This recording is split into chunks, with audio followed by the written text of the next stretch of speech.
Welcome back to the channel, everyone. If you're new here, welcome to the channel where we try and simplify quantum physics. Today we're going to talk about one of the most important things in quantum physics, that is, observation shapes reality. But first, let's have a little bit of fun. Which one of these would you pick for a pet? Because don't worry, you can have both. So there's no wrong choice here. The point of this little quiz is to make sure you understand that every single one of these animals is completely dependent on your perspective. They're not objectively real in and of themselves. They exist relative to you. That means that the observer actually creates the observed. In other words, your reality is a mirror of your own mind. But hold on a second. This might be a little controversial to some people, because how could your mind create a cat or a dog or an elephant? I mean, this isn't exactly a philosophical discussion we're having. These are clearly three very different physical animals. However, let's go one step further, and instead of choosing between one of these animals, what if we gave you the option to choose between any animal in the entire world? Which one would you choose? Well, you still can't answer that question without considering your own perspective. I mean, you could say that you would choose a unicorn. But why? How do you know unicorns aren't just horses? Well, they look different, right? But really, a horse can look however you want it to look. It's all in the way you perceive it. The fact of the matter is, your mind creates your reality. And even though we think of ourselves as separate from the world around us, this is simply not true. We are part of nature, and nature is part of us. It's a two-way street. You aren't just passively receiving input from the outside world. Instead, you're actively interpreting it based on your own experiences, expectations, and memories. For example, what's the airspeed velocity of an unladen swallow? Do you know the answer to that question? Probably not. But does it really matter? See, in the movie Monty Python and the Holy Grail, King Arthur and his knights were trying to find out the airspeed velocity of an African swallow versus an European swallow. But when asked the question, nobody could answer it. And they had plenty of time to figure it out, too. Since the question was first asked in 1975 and it asks now, 2025. So why hasn't anyone answered the question yet? Well, maybe it's because it doesn't matter. Maybe it's because the question itself is meaningless. See, it's not a real question. It's a silly question. And that's what makes it so funny. It's like asking what's the color of justice or what does freedom taste like. Neither of those questions have any real meaning behind them. So let me ask you another question. What is the color of the elephant in the room? Now, this might seem like a trick question at first, but really it's a lot deeper than that. Here's why. Elephants aren't actually any color.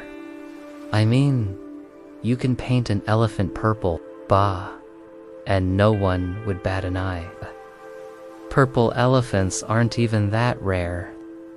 There's a whole species of purple sea slugs that are basically elephants. But you get my point.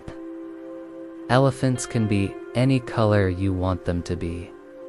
It's all in how you see them. This is the same for everything you see around you. Color. Nothing has any inherent color, shape, or size. All of those things are determined by your point of view. The elephant in the room proves this even more, because you probably did unsee an elephant in the room until I told you to, but now that you've been made aware of it, you can't stop seeing it. Tot. In other words, it took the elephant in the room being pointed out for you to actually see it. Bafoo that it wasn't really there. It was just a blank spot that you filled in with your own imagination. Car. Now let me take this one step further and ask you, what if there's a tree in the forest and no one is around to hear it fall? Does it make a sound? Now this sounds like a silly question, but it goes to the heart of what's really happening when you observe something. When you think about a tree falling in the forest, you might imagine the sound of crashing branches and snapping twigs. But is that really what happens? Not really.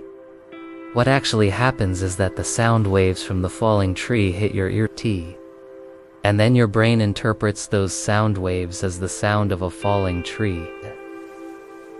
In other words, the sound only exists in your head.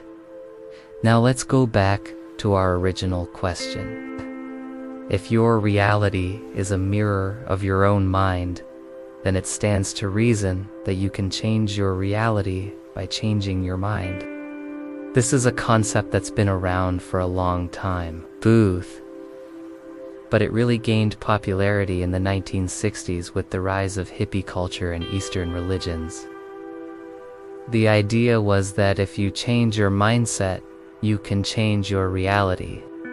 And while that might sound like a bunch of New Age nonsense, there's actually some truth to it. See, it's not just hippies who believe that your mindset can affect your reality. It's also physicists. In the early days of quantum mechanics, physicists like Niels Bohr and Werner Heisenberg believed that the act of observation actually caused reality to collapse. This is why Schrödinger came up with his famous thought experiment about the cat that is both dead and alive. He wanted to show that the idea of a wave function collapse was absurd. But most physicists today disagree with this interpretation of quantum mechanics. They believe that the act of observation doesn't affect reality at all. Cohen. Instead, it's just a way of updating our knowledge about the system we're observing. Quet. But that still leaves us with the question, what is reality? Is it really nothing more than a collection of data points in our brains? Or is there something more to it than that? Well, that's really up to you to decide. What do you think? Let me know in the comments below. But what do you think? Let me know in the comments below. I personally think that our reality is nothing more than a figment of our collective imagination. We are all connected, and what we see around us is nothing more than a reflection of our own minds. But what do you think? Let me know in the comments below. And with that said, thank you so much for watching, and I'll see you next time. Thanks so much for watching. If you enjoyed this video, make sure to leave a like and subscribe, so you never miss out on future content.